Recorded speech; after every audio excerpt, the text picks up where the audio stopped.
All right, guys, we're going to take a quick look at this trade from this morning. But first of all, what I want to say is if you haven't already watched the analysis and the breakdown video of why I was looking for longs this morning, I would stop watching this video right now, go into the analysis channel, watch that video so that you get an understanding of why I was looking for longs and why I wasn't looking for shorts. Watch that video and then come back to this one, and yeah, you'll get a better understanding of why I was looking for longs. So very quickly, we've got this accumulation here, right? But we've also got the breakout candle which is left behind imbalance in the market. So imbalance in the market is the fair value gap. We've got a 1 hour fair value gap, we've got a 15-minute fair value gap. All right, so once we've got our POI, our area of interest, as you all know, over the last couple of weeks, we've been paying a lot of attention to what I call the bitch candle, right? So the bitch candle is a very specific candle, right? It has to do two things at the same time, basically. It has to take liquidity from the candle just below it, or the candle just before it, right? So this bearish candle here, we need to take the low of it first, right? So basically, if we're just looking at this area here, if this candle didn't break the low and then confirm bullish, I wouldn't classify that as a bitch candle or a confirmation candle. The fact that it takes the low first and then closes bullish, for me, gives a lot more. It gives a lot more clarification to me that it's taken the low and then flipped.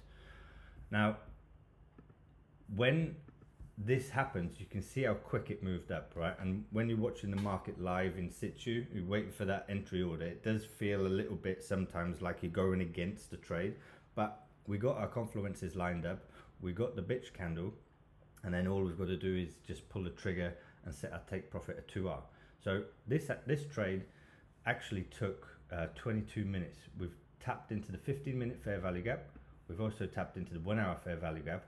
As it starts to flip, okay, so we've got this accumulation, we've dropped off here, filled the orders, and this one specific candle here, that's for me the candle that I want to enter on, because as it comes down, it hits that pocket of orders and it flips very, very quickly. So you don't get much time to think about it, to be honest. You can either just place a limit order or a stop order just above, or you can actually wait for the closure and then take the entry on that closure. Because if we look at the 15-minute time frame, by the time you actually get the confirmation on the 15-minute time frame, we're looking at a trade all the way up here, which means we're just going to be sitting at break even, you know, for the majority of London sessions. So we need to filter down the time frames, and we do that by moving down to the 5-minute. So we come across, accumulate into the Frankfurt session, drop down pretty quickly, but as soon as we drop down, we flip and price reverses just as quick as what it dropped. So you've got the liquidity grab, you've got the 5-minute bitch candle, and then you've got basically a very short 58, 59 pip take profit for 2R. A little bit higher, I think it was, wasn't it? Just up here. Yeah, there we go. So it's a little bit longer than 15 minutes, 22 minutes from entry to take profit. You can see how well this works over the last couple of weeks in the focus group in the academy. Another very good trade, pretty much zero drawdown. Had a small amount of drawdown here where it tried to pull back a bit, but then as soon as it got going, yeah, it hit take profit quicker than I could make a cup of coffee. So another good trade, another one in the journal, another nice win for the academy.